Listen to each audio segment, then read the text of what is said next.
धर्म कथा में आपका स्वागत है। आपके साथ मैं हूं शबनम हसन। धर्म और अध्यात्म ही किसी भी संस्कृति की मुख्य धरोहर होती है।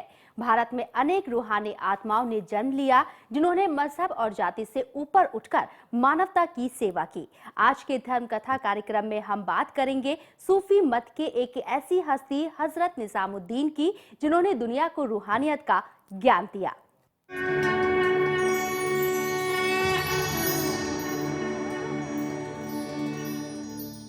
हजरत निजामुद्दीन बड़े ही नेक दिल इंसान और खुदा के बंदे थे। वो इंसान और इंसानियत दोनों से बेइंतहा मोहब्बत करते थे। इन पर खुदा की रहमत ही थी कि कम उम्र में वालिद के गुजर जाने के बाद भी इन्हें सभी उलूम में महारत हासिल की। ताउम्र इन्होंने बैरागी और सहनशीलता की मिसाल पेश की।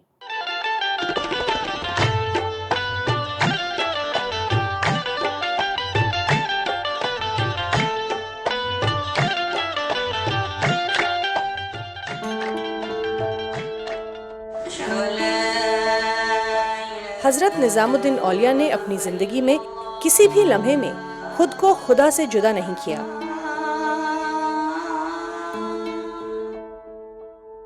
ये परम ज्ञानी सूफी संत थे जिन्होंने अपनी पूरी जिंदगी खुदा और उनके रहनुमों के नाम लिख दी और खुदा के बंदों की ताउम्र खिदमत करते रहे।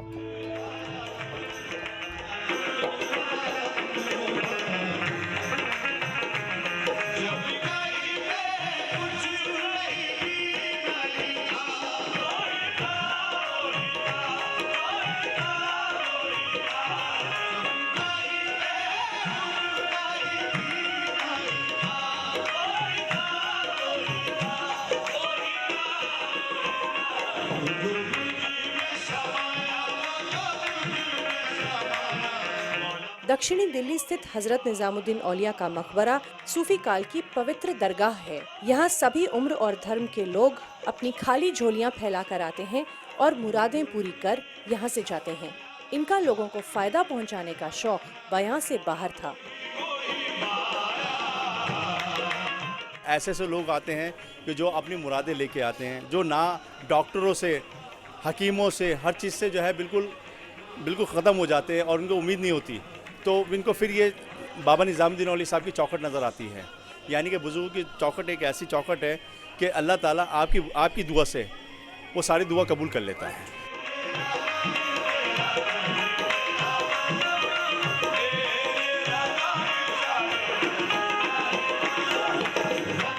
हजरत निजामुद्दीन की इस दरगाह में हर उम्र के लोग आते हैं और पूरे अकीदे से चादर चढ़ाते हैं।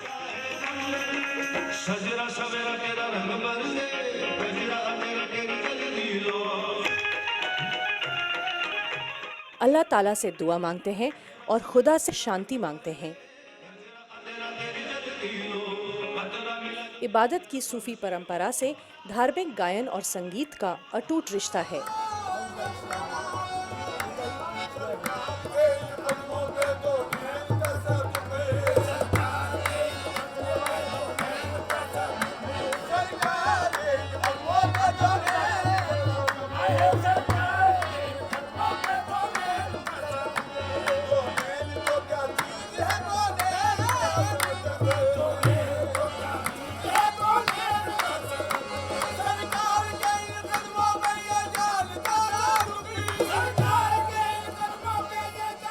वैसे तो यहाँ हमेशा बड़ी भीड़ होती है और कव्वालियाँ होती रहती हैं, लेकिन मुख्य रूप से गुरुवार और छुट्टियों वाले दिन यहाँ का पूरा माहौल संगीतमय होने के साथ साथ भक्तिमय होता है, जहाँ हर उम्र के लोग बैठकर कव्वाली का आनंद उठाते हैं।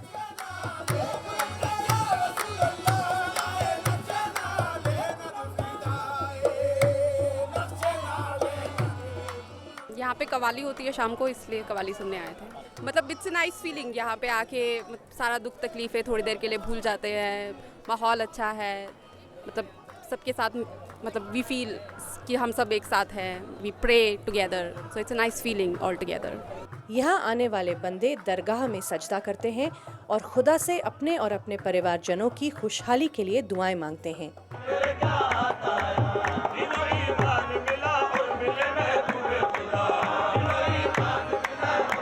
ये तो सब बाबा की मन की मुराद पूरी करने वाले जो भी आता है उनको खाली हाथ नहीं छोड़ते, जो भी आता है उनके मन की मुराद पूरी होते हैं।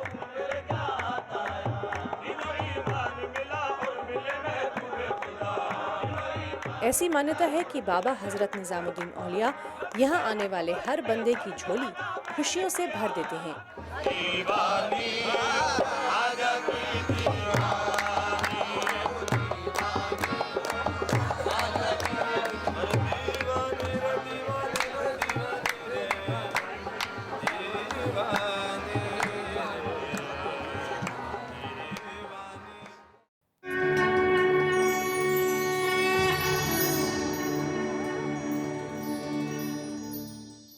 हजरत निजामुद्दीन औलिया ने अपने जीवन काल में अनेक नेक कार्यों को उसके मुकम्मल अंजाम तक पहुंचाया और सभी धर्म के लोगों में लोकप्रिय हो गए।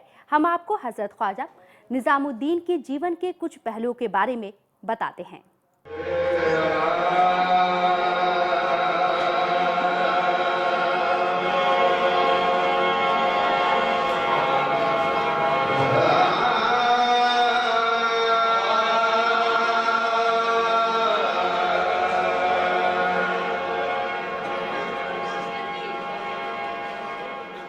हजरत ख्वाजा निजामुद्दीन चिश्ती घराने के चौथे संत थे। इनका जन्म 1236 में उत्तर प्रदेश के बदायूं जिले में हुआ था।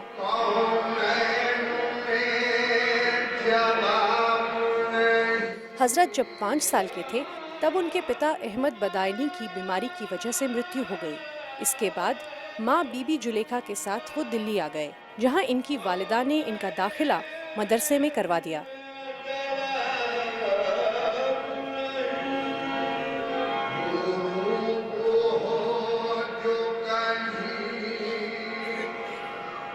यहाँ इन्होंने उलूम में महारत हासिल की। इसके बाद तो 12 साल की उम्र में कई धर्म ग्रंथ पढ़ डाले। छोटी उम्र में ही एक दिन शेख नजीबुद्दीन से विनती की, मुझे काजी बनने और लोगों को फायदा पहुंचाने की इच्छा है। बाबा ने निजामुद्दीन से कहा, तुम्हारा शौक एक दिन दुनिया के लिए मिसाल बन जाएगा। जब हजरत निजामुद्दीन 20 वर्ष के हुए तो वो अजोधर पहुँचे, जिसे आजकल पाकिस्तान में पाक पट्टन शरीफ कहते हैं। यहाँ बाबा मशहूर सूफी संत फरीदुद्दीन गंज ई शकर के मुरीद बन गए, जिन्हें बाबा फरीद के नाम से भी जाना जाता था। निजामुद्दीन ने अजोधन को अपना निवास स्थान तो नहीं बनाया, पर वहाँ अपनी आध्यात्मिक पढ़ाई जारी रखी। साथ ही उन्होंने सूफी अभ्यास के लिए दिल्ली में आना भी जारी रखा। वो हर वर्ष रमजान के महीने में बाबा फरीद के साथ अजोधन में अपना समय जरूर बिताते थे। बाबा फरीद ने बाद में इन्हें अपना उत्तराधिकारी नियुक्त किया। सबसे पहले दरगाह है ख्वाजा गरीब नवाज की, हज़रत ख्वाजा मुइनुद्दीन चिश्ती रहमतुल्लाह अलैह, सबसे बड़ी गद्दी। इनके बाद इनकी गद्दी संभाली है महरौली के अंदर, आपने देखा होगा हज़रत ख्वाजा कुतुबुद्दीन बख्तियार काकी रहमतुल्लाह अलैह की दरगाह, इनके मुरीद थे आप। फिर इनकी गद्दी संभाली है बाबा फरीद ने, यानी कि जिनका पाकिस्तान में मज़ार शरीफ है, हज़रत बाबा फरीद गंज शकर रहमतुल्लाह अलैह, वो आप मुरीद हुए। फिर बाबा फरीद के मुरीद हुए बाबा निजामुद्दीन औलिया। ये पीर परंपरा हजरत ख्वाजा मुइनुद्दीन चिश्ती के समय से चली आ रही थी। हजरत निजामुद्दीन दिल्ली के पास ग्यासपुर में बसे। ये जगह दिल्ली के शोर और भीड़ भाड़ से दूर थी। निजामुद्दीन ने अपने जीवन काल में वैराग्य और सहनशीलता की मिसाल पेश की।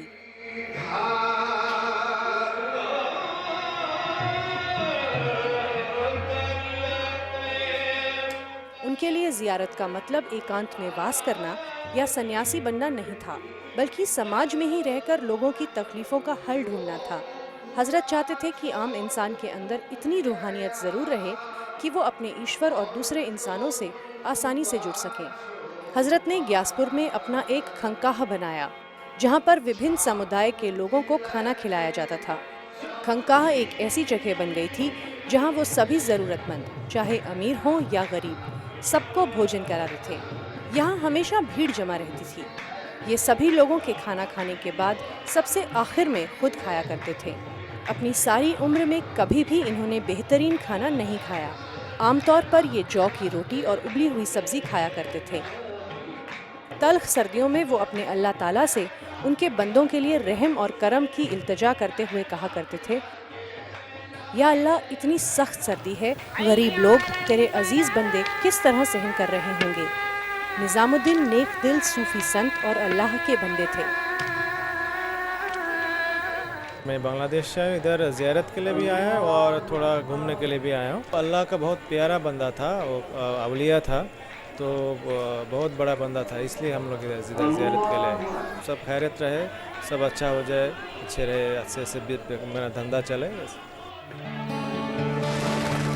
इंसान, इंसानियत और अल्लाह के सभी बंदों से ये बेपनाह मोहब्बत करते थे। यही वजह रही कि वो सभी धर्मों के लोगों में लोकप्रिय हो गए। कहा जाता है कि 1303 में इनके कहने पर मुगल सेना ने हमला रोक दिया था। ऐसे नेक दिल और बेहतरीन रूह के मालिक थे निजामुद्दीन औलिया।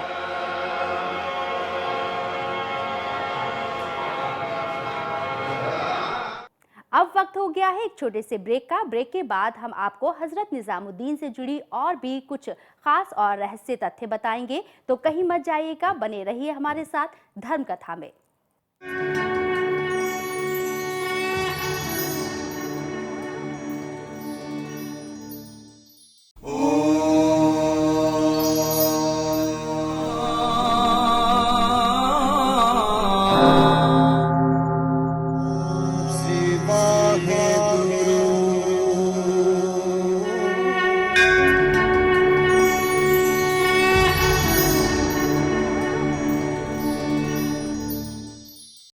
ब्रेक के बाद आपका एक बार फिर से स्वागत है।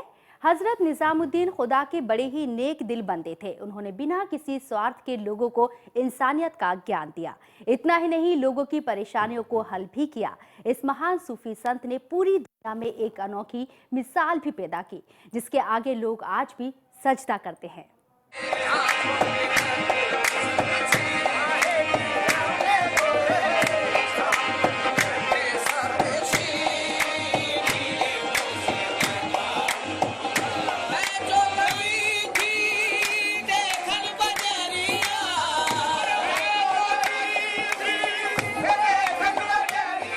हजरत निजामुद्दीन ने अपने बेपनाह प्यार और सहन शक्ति से लोगों का दिल जीत लिया।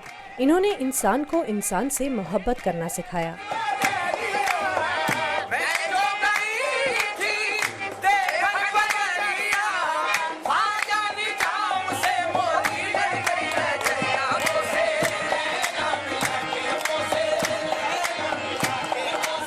हजरत हर काम को निस्वार्थ भाव से किया करते थे। हजरत दिन भर दूसरों की दिक्कतों और परेशानियों को सुनते और उनका समाधान किया करते थे। ये सिलसिला रात तक चलता था। फिर रात को खाना खाने के बाद ये लोगों से तो नहीं मिलते, लेकिन इस दुनिया के हालात और गरीब आदमी की मुश्किलों को लेकर ध्यान लगाया करते थे।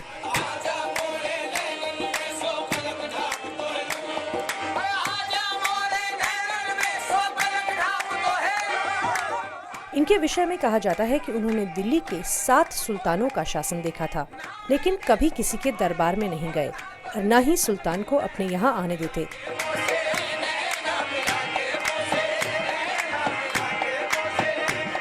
देखिए, आपका नाम जो है वो हज़रत निज़ामुद्दीन औलिया जो नाम आपका पड़ा है वो माशाल्लाह कहने की ज़रूरत नहीं है, अल्लाह की तरफ से आपको दिया है मर्तबा, यानी कि महबूब इलाही का जो मर्तबा वो अल्लाह की तरफ से। और आपका असली नाम है वो है मोहम्मद हज़रत निज़ामुद्दीन औलिया बाबा का। ये हज़रत निज़ामुद्दीन औलिया दरगाह एक ऐसी दरगाह है कि यहाँ इस दरगाह के अंदर चाहे वो हिंदू हो, मुसलमान हो, सिख हो, ईसाई हो या कोई से भी धर्म का हो, चाहे फॉरनर हो, कोई भी हो, तो किसी को मना नहीं है। हज़रत ने हमेशा जो है आप अल्लाह ताला से आपने दुआ करी है और आपकी ताकत इतनी है कि आप अल्लाह ताला से जो कहते हैं अल्लाह ताला आपकी दुआ से लोगों के काम बना देता है। ज़ुबाने पीर तो पत्थर की एक तहरीर होती है, बड़ी मुश्किल सी दुनिया में निगाहे पीर होती है। प्यार उनकी जिंदगी का रास्ता भी था और असूल भी। इसी जज्बे से उनका नाम पूरी दुनिया में हुआ। उनके लिए प्यार को जगाने का बेहतरीन जरिया संगीत था।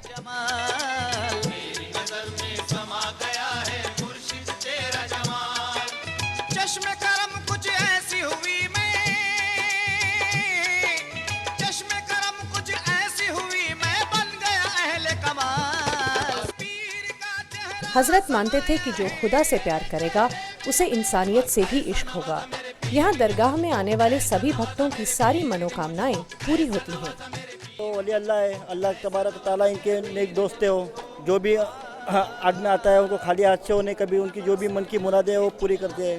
नजर से जामे इल्लल्लाह पिलाया पीर ने मुझको, नजर से जामे इल्लल्लाह पिलाया पीर ने मुझको।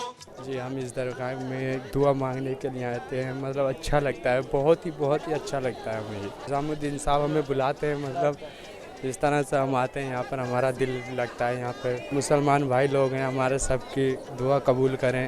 हिंदू मुस्लिम सिख ईसाई सब आपस में तो भाई भाई हैं ना। रसूल अल्लाह का खरका उड़ाया पीर ने मुझको, बस ऐसा नवाजा मेरे पीर ने मुझको, ऐसा नवाजा मेरे पीर ने मुझको, ऐसा नवाजा मेरे पीर ने मुझको। इस दरगाह पर मजहब से ऊपर उठकर लोग अपने विश्वास के साथ आते हैं और अपनी मुरादें पूरे होने के लिए दुआएं मांगते हैं। इस दरगाह को लाखों करोड़ों भक्तों की आस्था का केंद्र कहा जाता है। यहाँ हर साल उर्स मनाई जाती है, जिसमें सब लोग हर्षोल्लास के साथ शामिल होते हैं। बस ऐसा नवाजा मेरे पीर ने मुझको, ऐसा नवाजा मेरे पीर ने मुझको, ऐसा नवाजा मेरे पीर ने मुझको, ऐसा नवाजा मेरे पीर ने मुझको।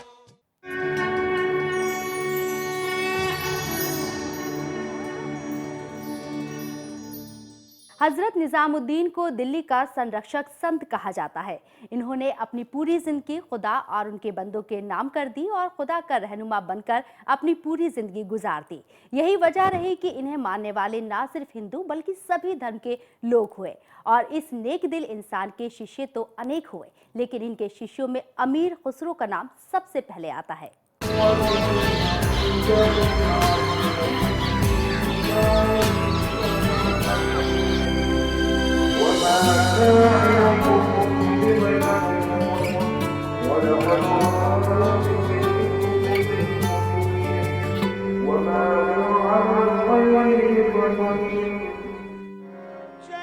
हजरत निजामुद्दीन का जिक्र हो और हम हजरत खुसरो की बात ना करें तो बात अधूरी रह जाएगी। हजरत निजामुद्दीन के सबसे करीब थे हजरत अमीर खुसरो।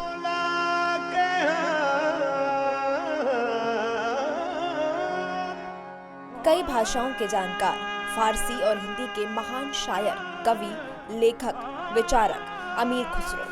निजामुद्दीन औलिया और सूफी संतों की बातों को शब्दों में खूबसूरती से बांधकर खुसरो ने इनके फलसफे को दूर दूर तक पहुंचाया।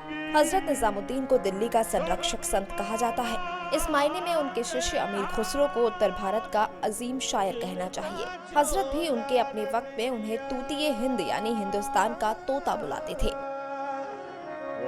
जिनका चोला रंग दिया सुधन धनवा के खुसरो ने फारसी और हिंदी में अपने गीत लिखे। आज तक वो हिंदुस्तान और पाकिस्तान के कव्वालों को बेहद पसंद हैं।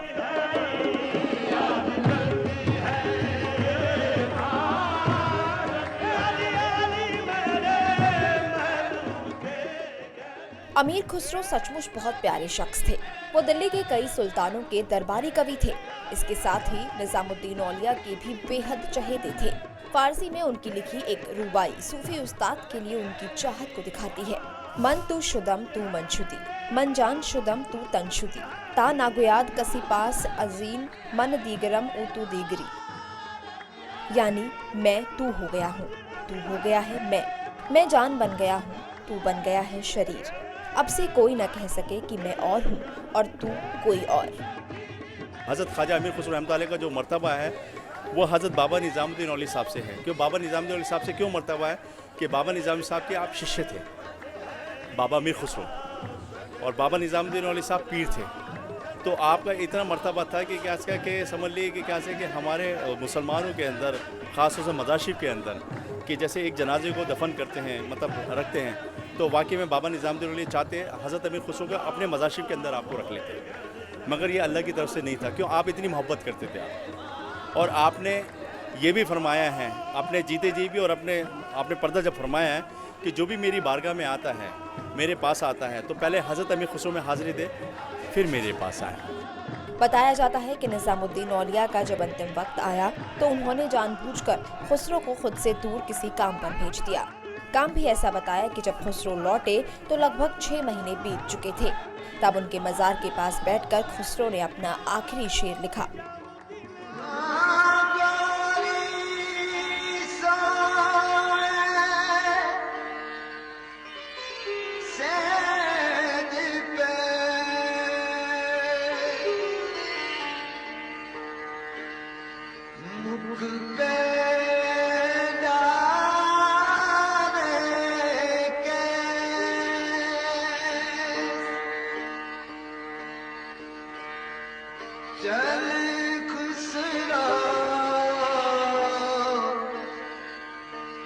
घर आपने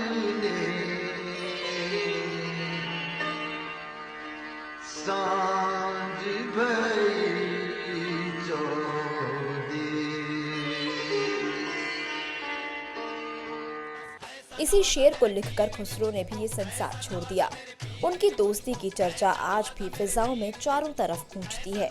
आज खुसरो का लाल पत्थर से बना मकबरा भी हजरत निजामुद्दीन औलिया के दरबार परिसर में ही मौजूद है और मान्यता है कि हजरत खुसरो को सलाम किए बिना हजरत निजामुद्दीन के दरबार में सजदा करना अधूरा माना जाता है। इसलिए हजरत निजामुद्दीन और अमीर खुसरो की बरसी पर दरगाह में 2 सर्वाधिक महत्वपूर्ण उर्स आयोजित किए जाते हैं। मुकद्दर से याद आई है मेरे नेमत उज़्मा, रसूल अल्लाह का खरका उड़ाया पीर ने मुझको।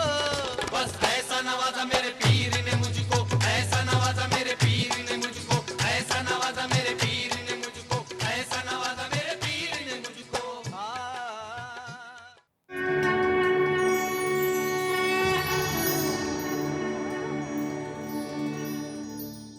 धर्म कथा में आज सिर्फ इतना ही। आपको हमारा ये कार्यक्रम कैसा लगा, अपनी राय और सुझाव हमें इस पते पर जरूर भेजिए। हमारा ईमेल आईडी है dharmkatha@bhaskarnews.org और हमारा एड्रेस है A147 सेक्टर 63 नोएडा। साथ ही हमारा फोन नंबर है 180030002530।